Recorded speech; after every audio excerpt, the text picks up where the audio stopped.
Good morning students. आज मैं आप लोगों को गणित पढ़ाने जा रहा हूँ इस वीडियो के माध्यम से, जिसमें कि उप विषय है द्विघात बहुपदों के शून्यक तथा गुणांकों में संबंध की जानकारी हम आपको देंगे। जैसा कि द्विघात बहुपद के बारे में जानने से पहले हम पिछली वीडियो में बहुपद और बहुपद के प्रकार के विषय में जानकारी प्राप्त कर चुके हैं।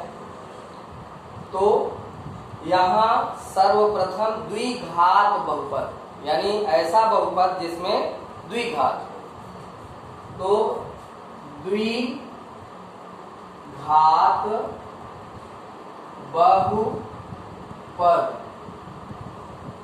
ऐसे बहुपद जिसमें की घात 2 हो, अर्थात सामान्य सूत्र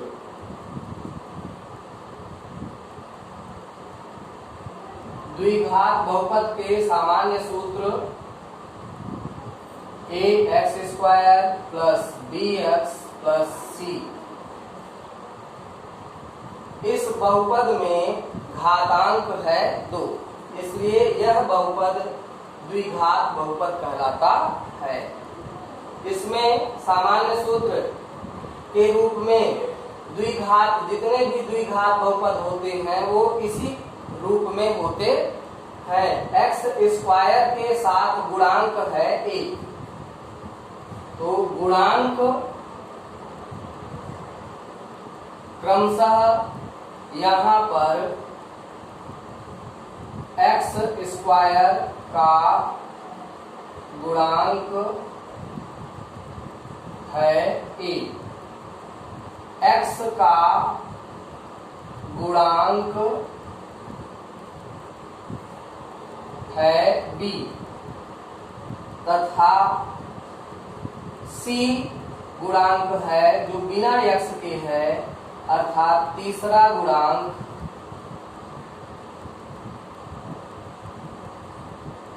या इसे अचर गुणांक कह सकते हैं। अचर गुणांक है c।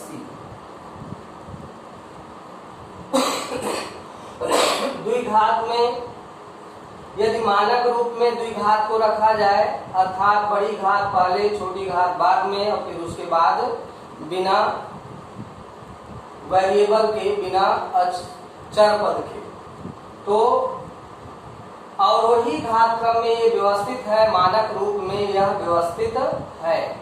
तो इसमें सर्वप्रथम a गुणांक, b गुणांक और c गुणांक होते हैं। इस तरह से हमें यहाँ पर उप विषय में द्विघात बहुपदों के शून्यक तथा गुणांकों में संबंध बताना है। यदि द्विघात के शून्यक की बात कही जाए तो यहाँ शून्यक द्विघात होने से यहाँ शून्यक 2 हैं, जिसमें एक शून्यक अल्फा तथा दूसरा शून्यक बीटा के रूप में है। इसमें संबंध बताने के लिए शून्यकों का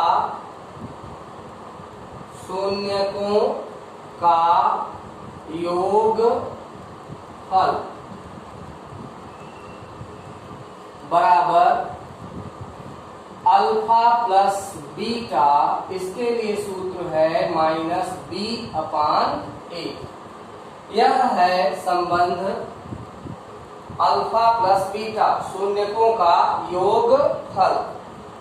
दूसरा संबंध है शून्यकों का गुणन हल, अल्फा इंटू बीटा बराबर c/a। तो इस संबंध को प्रतिस्थापित करने के लिए क्वेश्चंस, प्रश्न इस चैप्टर में होंगे कि दिए गए द्विघात बहुपद के शून्य ज्ञात कीजिए तथा गुणांकों में संबंध स्थापित कीजिए। इसके लिए जैसे एग्जाम्पल के लिए, उदाहरण के लिए, द्विघात बहुपद यदि प्रश्न में दिया गया है तो सर्वप्रथम हमें उसके शून्यक ज्ञात करना है, फिर उसके बाद शून्य को तथा गुणांकों में संबंध स्थापित करना है। जैसे उदाहरण के लिए यदि द्विघात समीकरण हमारे पास है x² प्लस 3x प्लस 2, यह द्विघात समीकरण है। प्रश्न इस तरह से होगा, दिए गए द्विघात समीकरण का के शून्य ज्ञात कीजिए तथा शून्यकों तथा गुणांकों में संबंध स्थापित कीजिए। तो इस तरह से यहाँ पर दिए गए द्विघात बहुपद के शून्यक ज्ञात करना है। क्या ज्ञात करना है? शून्यक ज्ञात करके संबंध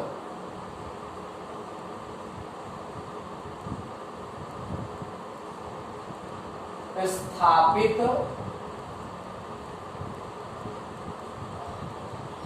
करना है। ऐसे क्वेश्चंस हो सकते हैं, ऐसे प्रश्न हो सकते हैं।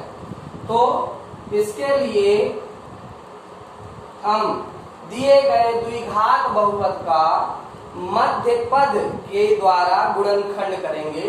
तो मध्य पद गुणनखंड से x² plus 3x plus 2, 9th class में हमने मध्य पद से गुणनखंड सीखा है, 8th क्लास में भी हमने सीखा है। उसी को यहाँ पुनः देखिए और समझिए। यदि दिए गए द्विघात बहुपद के शून्यक ज्ञात करना है तो उसके लिए दिए गए द्विघात बहुपद का मध्य पद से गुणनखंड ज्ञात करेंगे।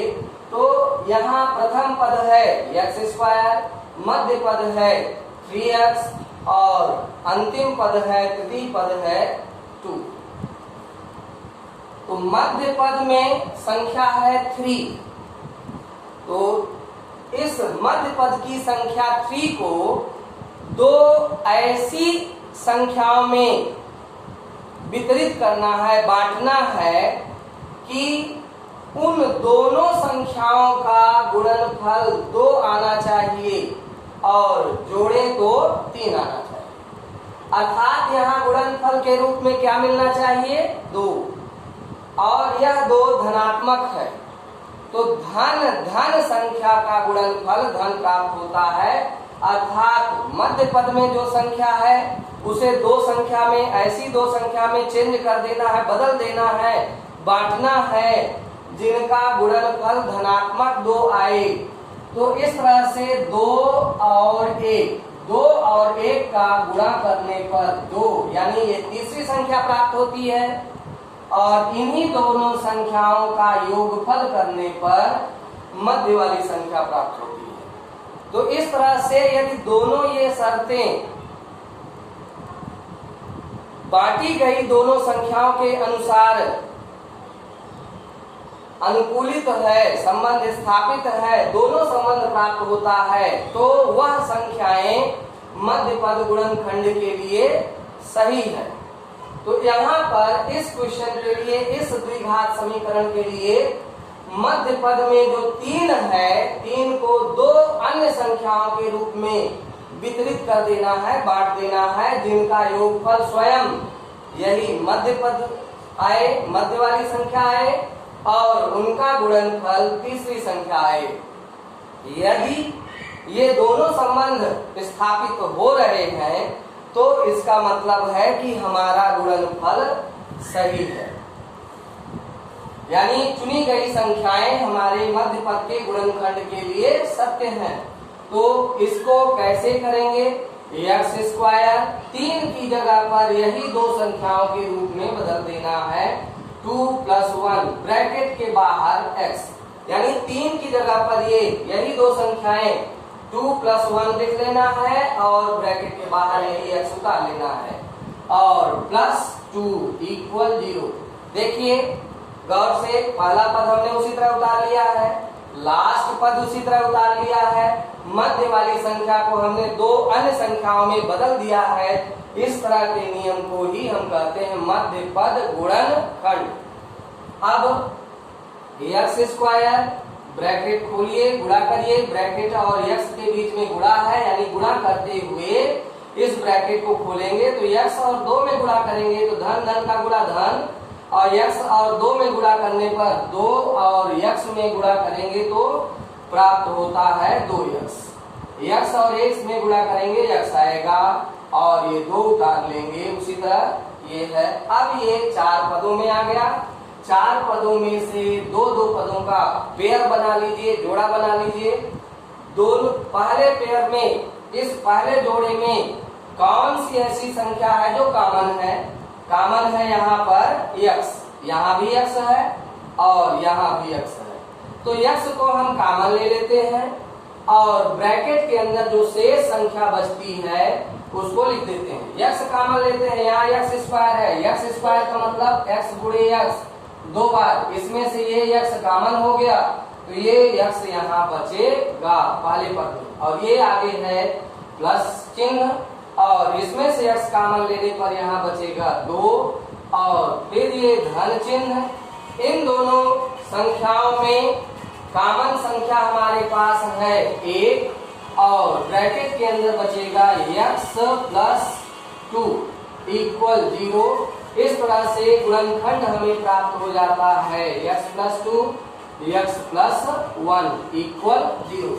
अर्थात यहाँ दोनों ब्रैकेट सेम आना चाहिए चिन्हों में भी। यदि दोनों ब्रैकेट सेम नहीं है तो हमारा गुणनखंड गलत है, और यदि गुणनखंड दोनों ब्रैकेट में समान संख्या नहीं है तो यह गलत हो जाएगा।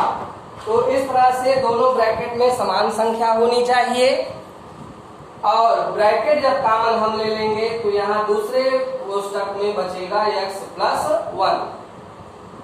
इस तरह से अब ये पद गुणनखंड के रूप में आ गया है, गुणनखंड हो गया है। अब हम x प्लस 2 इक्वल 0 लिख सकते हैं। क्यों? दोनों ब्रैकेट के बीच में गुणा है, यदि किसी संख्या में 0 से गुणा करेंगे तो 0 आएगा, और यदि दोनों संख्याएं 0 में हैं गुणा करने पर तो 0 आएगा। अर्थात यहाँ दोनों ब्रैकेट 0 हो सकते हैं, तभी ये गुणनफल यहाँ 0 प्राप्त होता। अर्थात हम लिख सकते हैं x प्लस 2 इक्वल 0 या x प्लस 1 इक्वल 0। इस तरह से अब 2 को बराबर चिन्ह के दाईं तरफ पक्षांतरित करेंगे। यहाँ प्लस में है तो बराबर के दूसरी तरफ ले जाने पर चिन्ह बदल जाता है, अर्थात यहाँ प्राप्त होगा -2।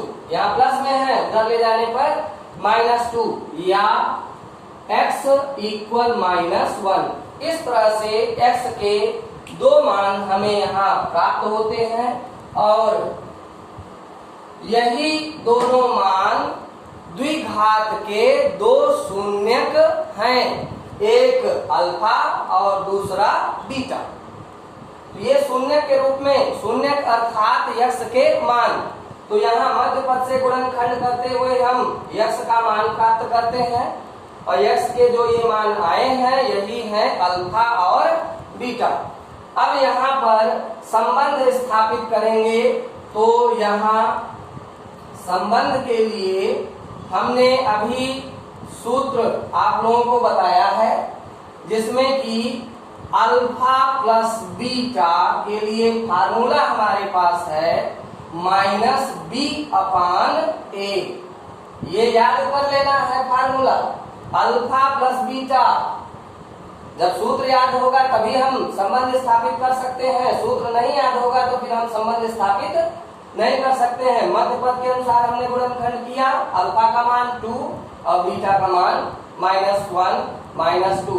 इस तरह से अल्फा के स्थान पर -2 प्लस सिंबल और बीटा की जगह -1, और इसी प्रकार से b/a यानी गुणांक, गुणांक के लिए भी हमने बताया था कि क्रमशः x स्क्वायर के साथ a और x के साथ b, बिना x के साथ c, अर्थात यहाँ पर a का मान 1, b का मान 3 और c का मान 2।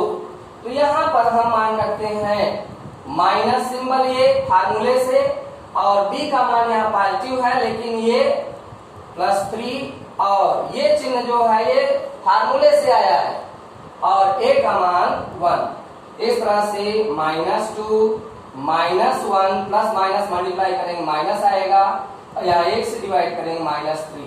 दोनों सजातीय पद हैं, चिन्ह भी समान है, जुड़ जाएंगे -3, और इधर राइट हैंड में भी है -3। इसका मतलब LHS इक्वल RH।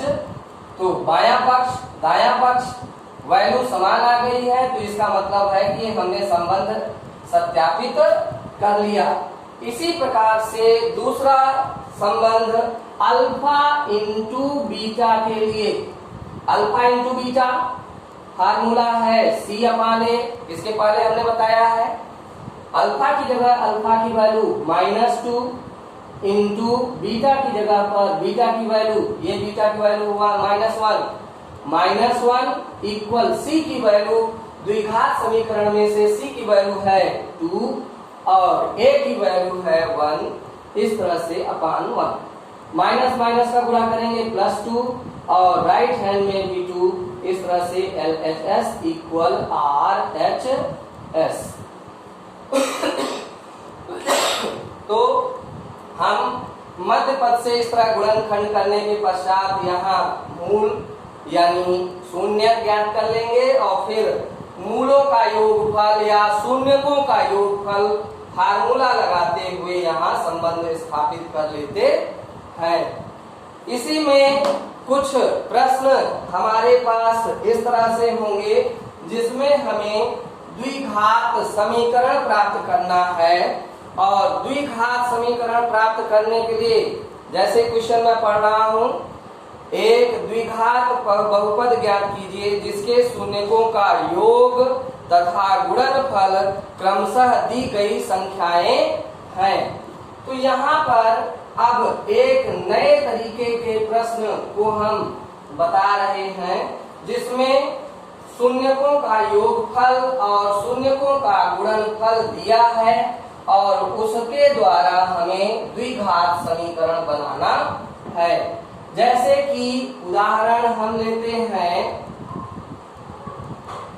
शून्यकों का योगफल, शून्यकों का योगफल यानी योगफल अल्फा प्लस बीटा का मान दिया गया है, ये है 1/4, और शून्यकों का गुणनफल अल्फा इंटू बीटा का मान दिया गया है -1।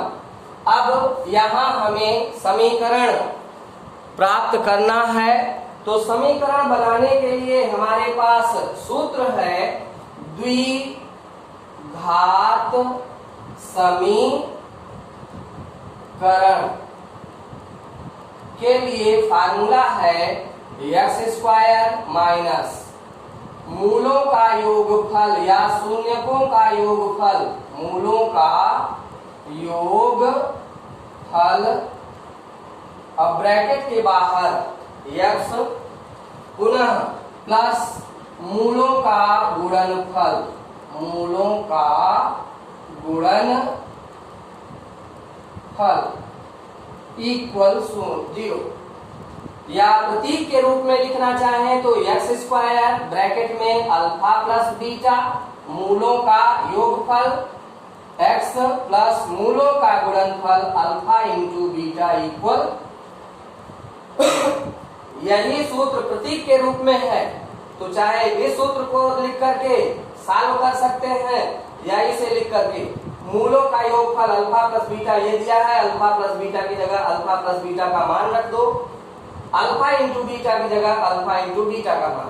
इस तरह से x² minus alpha plus beta कितना है 1/4। तो जहां अल्फा प्लस बीटा लिखा है वहां लिख लेना है 1/4 ब्रैकेट के बाहर x plus alpha into beta -1 equal 0। इसी को आगे सॉल्व करना है तो एक्स स्क्वायर, एक्स से गुणा करेंगे, ब्रैकेट खोलेंगे, माइनस प्लस का गुणा माइनस और x अपान 4। क्यों?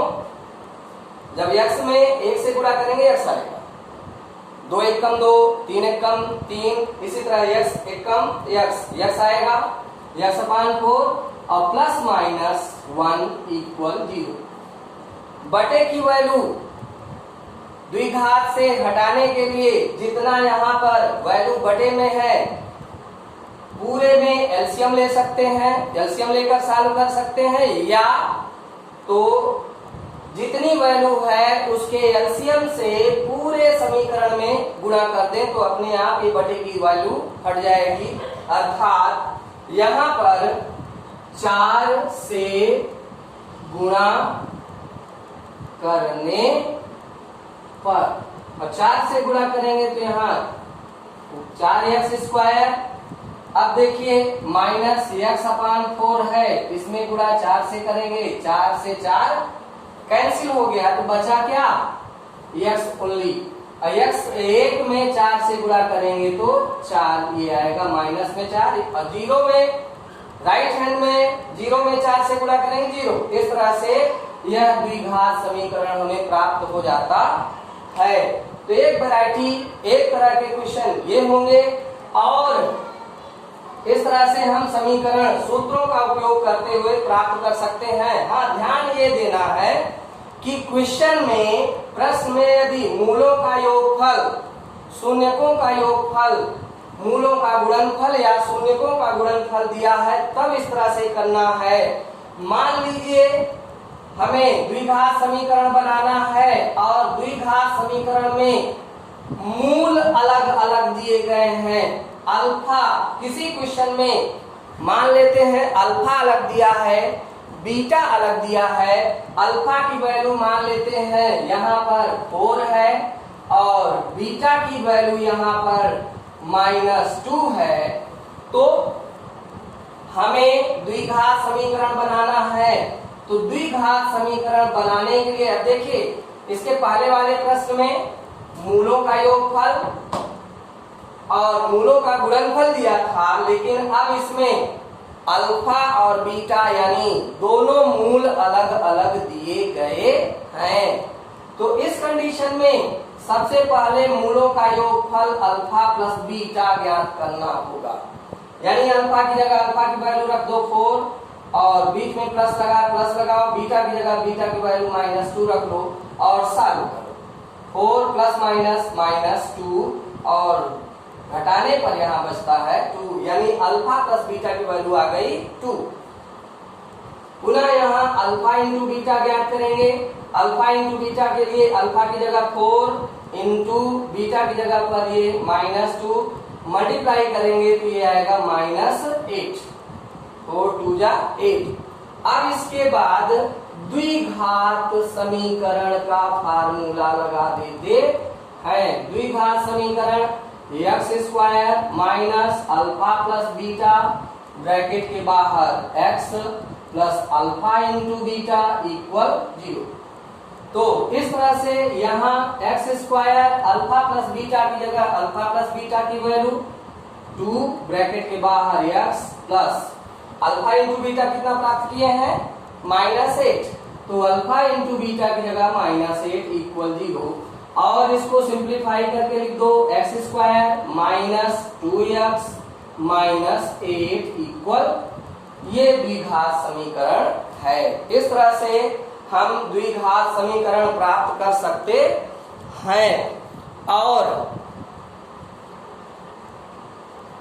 एक क्वेश्चन में और तुम लोगों को बताना चाहता हूं। पहला क्वेश्चन, पहला उदाहरण जो हमने दिया है उसी से रिलेटेड मैं एक क्वेश्चन और बताना चाह रहा हूं। जैसे कि यदि मान लीजिए हमारे पास द्विघात समीकरण है 6x स्क्वायर -3 -7x इस प्रश्न के द्वारा हमें मूलों में मूल ज्ञात करना है द्विघात समीकरण का तथा मूलों में संबंध ज्ञात करना है। अब देखिए, यह दिया हुआ समीकरण मानक रूप में नहीं है, यानी जो हमने शुरू में तुम लोगों को बताया द्विघात बहुपदों के शून्यक और तथा गुणांकों में संबंध, इसी से रिलेटेड ये प्रश्न है। यहाँ शून्यक ज्ञात करना है और संबंध स्थापित करना है, लेकिन यह द्विघात समीकरण मानक रूप में नहीं है।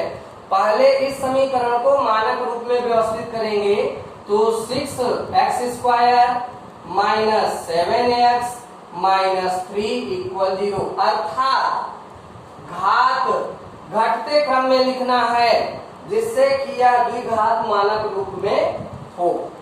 हमने क्या बताया था मध्य पद से गुणनखंड करने के लिए कि यदि यहाँ कोई गुणांक संख्या नहीं है, गुणांक का मतलब जो x² के साथ गुणांक में है, गुणे में है, तो ये गुणांक है 6, लेकिन मान लेते हैं x² के साथ कोई गुणांक संख्या नहीं, तो इसके पहले वाले उदाहरण में हमने बताया था मध्य पद की संख्या को दो संख्याओं में बांट देना है। लेकिन यहाँ थोड़ा सा काम बढ़ जाता है, यदि x² के साथ कोई गुणांक संख्या है तो सर्वप्रथम ये फर्स्ट गुणांक और लास्ट संख्या में, फर्स्ट संख्या लास्ट संख्या में मल्टीप्लाई करते हैं। इस तरह 6 × -3 से, ये -3 है, ये पॉजिटिव है, ये नेगेटिव, तो 6 × -3 = -18, अर्थात अब यहाँ पर हमें क्या चाहिए, क्या करना है, मध्य पद से गुणनखंड करना है। तो सर्वप्रथम इसमें मल्टीप्लाई कर लेंगे और ध्यान रखना है शर्त क्या लागू होनी चाहिए, मध्य पद की संख्या को दो संख्याओं में ऐसे बांटना है कि यही मध्य पद की संख्या दो संख्याओं में, ऐसी दो संख्या चुनकर लिखना है, बांटना है जिनका गुणनफल -18 आना चाहिए। और ध्यान रहे गुणनफल -18 चाहिए, माइनस संख्या चाहिए, तो दो संख्याओं में से एक संख्या धनात्मक और एक संख्या ऋणात्मक, तब उनका गुणनफल आएगा ऋणात्मक। ऋण संख्या गुणनफल ऋण आएगा, कब आएगा, जब एक संख्या धनात्मक होगी एक संख्या ऋणात्मक होगी। लेकिन हमें ऐसी संख्या चुनना है जिनका गुणनफल ऋण 18 आए और एक संख्या धन एक संख्या ऋण है, इसलिए घटाने पर ये मध्य वाली संख्या बचनी चाहिए। यदि गुणनफल धन है तो जोड़ने पर यहाँ मध्य वाली संख्या आनी चाहिए, और यदि गुणनफल ऋणात्मक है तो ये घटाने पर बचना चाहिए यहाँ मध्य वाली संख्या। अर्थात यदि ये नहीं समझ में आ रहा है तो 18 का गुणनखंड कर लो, 2 × 18, 3 × 9, 3 × 1 = 3, ये दो संख्याएं 3 × 9, और ये दो, इस 9 में से 2 घटाने पर बचेगा 7। अंडरस्टैंड, 9 में से 2 घटाएंगे तो बचेगा 7, और 9 में गुणा करेंगे ऋण 2 से तो आएगा ऋण 18 -18। ओके, तो इस तरह से हमने यहाँ प्राप्त किया, यही दो संख्या यहाँ गुणनखंड के लिए उपयुक्त हैं। तो 6x² लिख सकते हैं हम 7 की जगह पर, ये माइनस चिन्ह ब्रैकेट लगा दो और लिखो यहाँ 9 - 2 ब्रैकेट के बाहर x -3 = 0। 6x² -9x, देखो प्लस संख्या x से गुणा करेंगे दोनों संख्याओं में, और गुणा करने पर ये प्लस प्लस का गुणनफल प्लस, लेकिन ये माइनस से गुणा होगा माइनस, तो इस तरह से प्लस प्लस माइनस का गुणा माइनस, ये प्लस माइनस का गुणा माइनस, फिर माइनस से गुणा प्लस, इस तरह से यहाँ पर आ जाएगा 2x पॉजिटिव में -3 = 0। पुनः ये दो पदों में इनमें से कॉमन संख्या, यदि मान लो तुम कॉमन नहीं खोज पा रहे हो तो 6 और 9 का महत्तम समापवर्त मासा निकाल लो, तो जो मासा आएगा वही कॉमन बनेगा। तो 6 और 3 का मासा होता है 3, अर्थात यहाँ पर हम 3 कॉमन ले सकते हैं, 3x कॉमन लेंगे। अब जब 3x हमने कॉमन लिया तो 3 से 6 को डिवाइड कर दो, 3 2 जा 2, यानी यहाँ 2 बचेगा, 1 x बचेगा। क्यों x बचेगा? क्योंकि ये 2 घात है, 1 x कॉमन लिया गया है तो 1 x यहाँ बचेगा। तो 3x कॉमन लेने पर यहाँ 2x आएगा, माइनस 3 से यहाँ भी डिवाइड करो क्योंकि कॉमन लिए हो, तो 3 से डिवाइड करेंगे तो 3 त्रिकाई 9 और x बाहर। अब देखो हमारा सही है या गलत है। यदि हम गुणा करेंगे तो इतना ही आना चाहिए, 3 दूनी 6, x का गुणा x स्क्वायर, 6x स्क्वायर आ गया, 3 त्रिकाई 9 माइनस 9 और ये x ये हो गया। इसी तरह से इसमें कौन सी संख्या कॉमन है, कोई बता सकता है? यदि यहाँ कोई संख्या कॉमन नहीं है तो हम मान लेते हैं 1 कॉमन है। तो यहाँ धन 1 कॉमन लेने पर यहाँ वही संख्या बचेगी जो संख्या है, क्योंकि हमने कॉमन यहाँ 1 लिया है। 1 सभी संख्या का गुणांक होता है, गुणांक कॉमन ले लेंगे तो ये संख्या यही यहाँ प्राप्त होगी। तो इस तरह से ब्रैकेट के अंदर जो बची हुई संख्या है दोनों ब्रैकेट में सेम है। इस तरह से एक ब्रैकेट में 2x माइनस 3 और दूसरे ब्रैकेट में 3x प्लस 1 इक्वल 0। पुनः 2x माइनस 3 इक्वल 0 या 3x प्लस 1 इक्वल 0। पुनः x इक्वल, पहले 3 इधर ले जाओ, इधर 3 माइनस में इधर ले जाने पर प्लस, और ये 2 और x के बीच में इंटू है, ये 2 बटे में आ जाएगा, या ऐसे लिख लो, या इधर 3x इक्वल माइनस 1 प्लस 1 है, राइट हैंड में ले जाएंगे माइनस 1। अब यहाँ x इक्वल 3/2 या x इक्वल माइनस 1/3। देखिए गुणनखंड करके हमने 2 मूल प्राप्त कर लिए हैं, ये अल्फा और ये बीटा। अब इनमें संबंध बताना है, संबंध सत्यापित करना है।